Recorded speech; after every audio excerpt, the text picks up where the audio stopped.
Hello, it's Jared with BMW Bridgewater, and today I want to answer a common question we receive here at BMW Bridgewater: how to change your clock settings. So what I'm going to have you do is go ahead and take a look at our screen right here. All you have to do is scroll over and you're going to look for My Vehicle. Once you're in that, go ahead and click on it, and you want to go to iDrive Settings.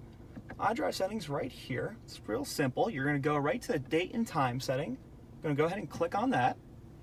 And all you have to do is scroll down to the particular time or date that you want to change. Say, for example, you want to change the actual time. You go ahead and click on it, and it's going to allow you to change it any way you'd like.